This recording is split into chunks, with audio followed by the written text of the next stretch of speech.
Akkam jirtu nagaan Waaqayyoo hunduma keessaniif haa baay'atu. Kun Paaster Tsannaa Biraasaati. Har'a Roomaa boqonnaa 12 lakkoofsa 12 irratti dubbachuu barbaada. Roomaa boqonnaa 12 lakkoofsa 12 akkas jedha. Nan dubbisaa. Abdii qabda itti gammadaa, rakkina obsaa, Waaqayyoon kadhachuuttis cimaa jedha. Boqonnaa 12 kana yeroo ilaallu mata duree lamaan gara jalqabaatti kennamanii baay'ee namatti tola. Lakkoofsa 1-8tiif mata dureen kenname Waaqayyo hojjechuudhaaf jiraachuudha. Lakkoofsa 9-21tiif immoo mata dureen kenname namootaaf hojjechuudhaaf jiraachuu jedha. Egaa kutaan keenya inni irratti dubbachuu barbaadu boqonnaa 12 lakkoofsa 12 kuni namootaaf hojjechuudhaaf jiraachuu isa jedhu jala jiraa jechuudha. Egaa jalqabni Waaqayyoof jiraachuudha. Ni jalqabaa. Nama isa Waaqayyoof jiraatutu namaafis jiraata akka ta'utti. Namni Waaqayyoof hin taane namaafis ta'uu hin danda'u. Roomaa boqonnaa 12 guutummaa isaa yoo dubbifattanii ogummaa guddaa, barumsa guddaa, gorsa guddaa turraa argama jechuudha. Waaqayyoo akkasiin dubbifattaniitti jiraattaniif isin haa gargaaru. Roomaa 12:12 egaa abdii qabda itti gammadaa, rakkina obsaa, Waaqayyoon kadhachuuttis cimaa jedha. Waan sadiitu iddoo kanatti caqafamee jira. Ni jalqabaa abdiidha. Inni lammataa immoo obsa, rakkina obsuudha. Inni sadaffaan Waaqayyoon kadhachuudha. Isa jalqabaatti yoo deebinee ilaalle abdiidha. Har'a isa jalqabaa ilaalla abdii. Abdiin waan baay'ee barbaachisaadha. Abdiin barbaachisaadha namaaf. Namaafi abdiin barbaachisaadha. Abdiin humna namaaf. Namni abdii hin qabne humna hin qabu. Hojiin seexanaa inni jalqabaa nama abdii kutachiisuudha. Abdii kutachiisuudha. Asaasisaa, sobisaa akka namni abdii kutatee waan jalqabe dhiisuuf. Namooti jalqabu malee xumuruu hin taaneef baay'eetu jiru. Hin jalqabuu hin dhiisu. Ammas waan biraa immoo hin jalqabuu takka jedhanii immoo hin dhiisu. Hin jalqabuu walakkaa ga'anii immoo hin dhiisu. Kuni abaarsa cabuu qabudha. Maqaa gooftaa Yesus Kiristoos nama Naazreetiin kan cabe ta'u. Waan jalqabde akka ati hin xumurre kan godhu seexana duwwaadha. Waan jalqaban akka hin xumurre kan nama godhu diina. Keessumaa Waaqayyo biraa waan ta'e. Waaqayyo biraa waan fudhattan waan gaarii akka hin xumurre kan godhu diina. Isa irratti xiyyeeffata gaa seexan. Isa Waaqa biraa ta'ee akkasin fiixaa hin baafnee fi yaalii godha. Isa irratti xiyyeeffatee hojjeta. Keessumaa waan gaariin Waaqayyo biraa argama waan ta'eef waan gaariin sun akka hin taane barbaada. Fakkeenyaaf kadhate waan gaariidha. Hin jalqabamaa garuu kan xumuramu kan fiixaan ba'u lakkoofsa qaba. Sababiin isaa lola qaba sababii ta'eef. Lola qaba seexanni akka namni kadhatu hin barbaadu. Maaliif yoo jettanii yoo kadhatee hojii isaa diiga. Waaqayyo wajjin walii gala. Isa Waaqayyo jedhe ta'a.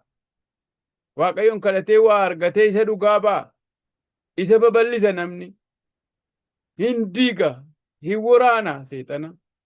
Gatii kanaatiif akka namni hin kadhanne irratti hojjeta jechuudha. Abdii nama kutachiisa jechuudha. Maal kadhadhee dadhabe akka namni jedhu godha jechuudha. Kanaaf gooftaan keenya Yesus Kiristoos Luuqaas boqonnaa 18 irratti Waaqayyoon kadhachuutti cimaa, Waaqayyoon kadhachuu hin dhiisinaa, hin nuffinaa, hin mudhaakaa'inaa kan inni jedhuuf kanaaf. Gatii kanaatiif namni abdii qabu hin kadhata. Abdiidha jechuudha. Abdiidha. Sababiin isaa sababii diinni loluuf immoo akkan isinitti hime hojii isaatu diigama sababii ta'eef. Waan dubbadhu kana akka gaariitti hubachuudhaa fi namoota waa jalqabanii akka ta'utti xumuran yaada. Mee isaanis ummatu haasofsiiftanii maal jedhu yookaan immoo sammuu keettee yaaddanii waan keessa darban yeroo isaan isinitti himan irraajeffattu. Kana goonaan kana godhe, kana goonaan kana godhe, gufuu kana kaa'ee, gaafa gadummoo kana godhe, asiin immoo Waaqayyo na gargaaree akka itti bira darbee jedhanii waan baay'ee waan nama ajaa'ibsiisu bira darbaniitu harkaan qabatan waan qabatan sana. Iddoo baay'eetti gufachiisee abdii kutachiisee hambisuuf jennaan Waaqayyo isaan gargaaree warra bira darbanii warra achi ga'e. Waan dubbadhu kan akka itti hubachuu dandeessu. Isinis beekuu dandeessu. Yookaan immoo isinumayyuu suma mataa keeyyuu ta'uu dandeessa. Nama fiixaan ba'eef salphaatti fiixaan hin baaneef jechuu barbaadeen. Hojiin diinaa abdii nama kutachiisuudha. Abdii hin kutatinaa jechuu barbaadeen. Namni ani abdii hin qabu yoo jedhe gaarii miti. Namni abdii qabu waa'ee abdii isaa sana yaada. Namni abdii qabu waa'ee abdii isaatiiti kan inni yaadu. Namni immoo waan yaadu jiraata. Jalqaba yaada mitiiree. Waa yaaddaniitu achii booddee implimenti gootu. Hojiirra oolchitu. Yaada isaa jiraata jechuudha. Namni yaada isaa jiraata. Namni amma yaada isaatii qaba. Namni ani abdii hin qabu jennaan of jibba. Abdii hin qabu jennaan of jibba. Nama biraa jibba, nama isa bira jiru jibba. Uumama jibba, Waaqayyoon jibba, jireenya jibba. Warri abdii qaban garuu galgalaaf ganama waa'ee abdii isaanii yaadu. Abdii isaanii irratti hojjetu. Isaaniif abdiin isaanii sun isaaniif humna. Namni abdii hin qabne humna hin qabu firoo tokko. Abdiin humna. Namni abdii qabu garuu humna qaba. Abdii isaa sanatu humna isaaf ta'a. Nama abdii qabuuf abdii isaa sanatu humna isaaf ta'a. Seexanni abdii nama kutachiisee nama balleessuu barbaada. Waaqayyo garuu abdii namaa kennee abdii namaaf ta'ee isa abdii dhabetti abdii turee lafaa kaasee nama godhee abdii qabdutti gammadu jedhee abdii qabdutti gammadi jedha. Abdii qabdanitti gammadaa. Abdiin keessan maalirra jira? Abdii keessan maalirra kaawwattan? Qabeenyaadhaa? Qabeenyaan barbaachisaadha garuu abdii keessan qabeenyaa keessan irra hin kaawwatina. Gonkumaa qabeenyaa abdiin godhatinaa. Tasa Luqaas boqonnaa 12:15 irratti Iyyasuus Kiristoos gooftaan keenya akkas jedhe. Kanatti fufee hunduma isaaniitiin ilaalladhaa. Sassata hundumaattis of eeggadhaa. Jireenyi eenyu illee baay'ina qabeenyaa isaa irraa hin dhaabatu jedhe. Jireenyi eenyu illee baay'ina qabeenyaa isaa irra hin dhaabatu jedhe. Baay'ina qabeenyaatiin miti jireenyi. Namas abdiin godhatinaa. Namas abdii godhachuun gaarii miti. Sababiin isaa namni murtaa'aadha. Daangeffamaadha. Hamma tokko isinii wajjin adeema. Utuu isin gargaaruu barbaadullee namni humna dhabuu danda'a. Abdii namarra kaa'achuun fuula Waaqayyo durattis abaarsa. Abdii namarra kaa'achuun abaarsa. Ermiyaas boqonnaa 17:5 irraa ammas Waaqayyo itti fufee namni nama amanatu jabina irree foonii kan abdatu yaada isaas Waaqayyo irraa kan deebisu abaaramaadha jedha. Waaqayyo nu haa oolchu.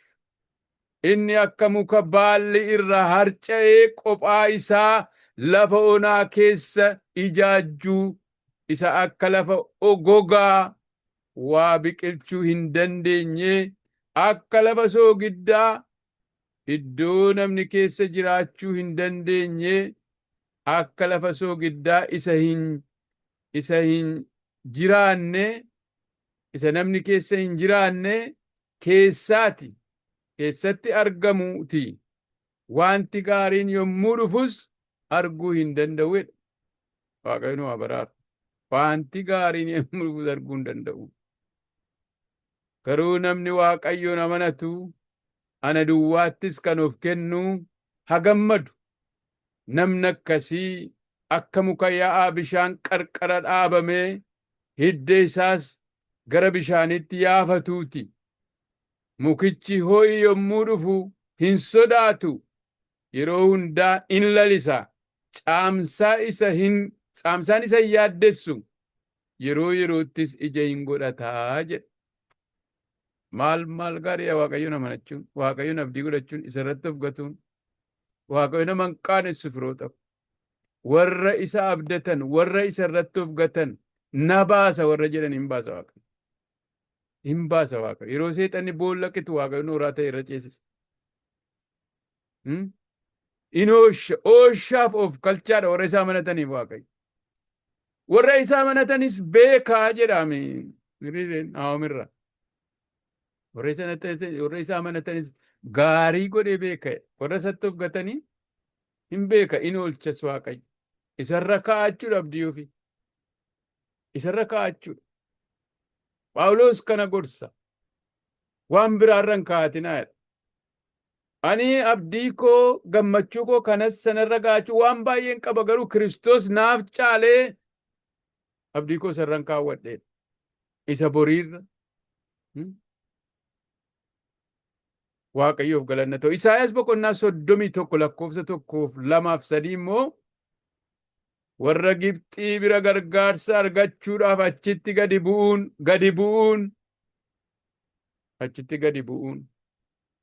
warra Gibxii fiizikaal woorlidii kosmootik woorlidii kana utuu hin ta'in warra Gibxii kaartaa ishee jirtu kana utuu hin ta'in yaada isinii gala yaada jireenyaan gadi bu'uu jechuudha.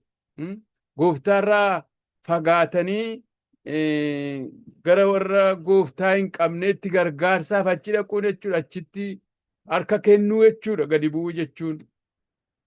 Gara achitti warra gadi bu'aniif,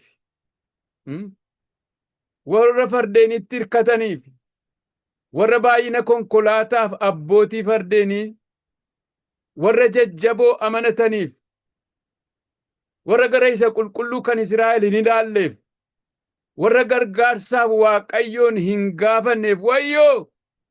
Haleluuyaa.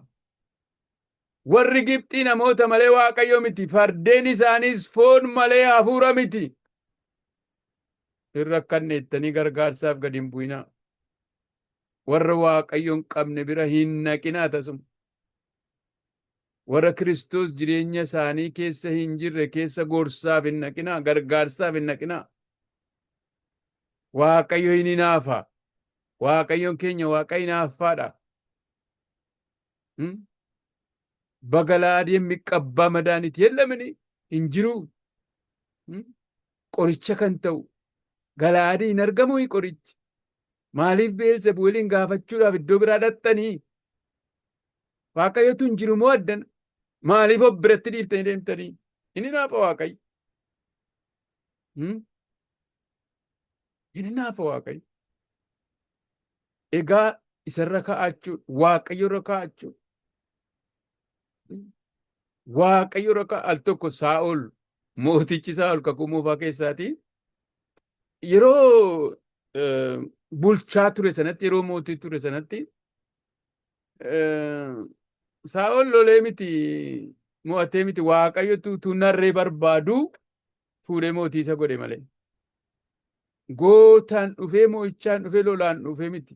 Waaqayyotu narree barbaadu fuudhee dibe karaa Saamu'eel dibee mootii godhe isa kaa'e. Baqatee illee ture. Ana mitiidhaan hin ta'u jedhee baqatee dhaqee barmeela keessa dhokatee ture yeroo Saamu'eel isa barbaadu. Garuu Waaqayyo namuu akkasii kana fuudheetu dibee. Gaafa iddoo qabatu maalitti hirkachuutti ka'ee? Namatti hirkachuutti ka'e.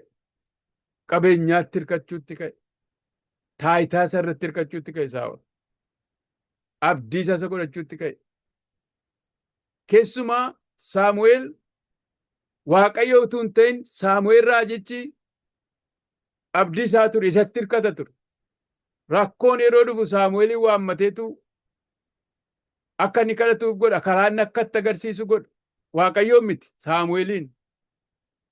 Rakkinni yeroo dhufu, lolli yeroo dhufu, Waaqayyoo miti, Saamu'eelin barbaadata ture Saa'ol. Nama sababii ta'eef Saamu'eel gaafa du'u amma waan qabatu dhabe. Waan qabatu dhabe. Uffata uffateetu, wandaboo uffateetu ekiraa warra himtu bira dhaqee Saamu'eelin naa kaase, warra du'a keessa Saamu'eelin naa kaase, rakkina keessa jiran hangaafadhaan natti dubbatu jedhe. Kana namatti hirkachuu. Sila Waaqayyootti hin hirkanne gadi ta'e, Waaqayyo immoo hin du'u gadi ta'e, abdiin sochoone sababii ta'eef Saa'ol abdiisaa Waaqayyo irra hin kaane, Saamu'eel irra gadi kaatee fi Saamu'eel yeroo du'u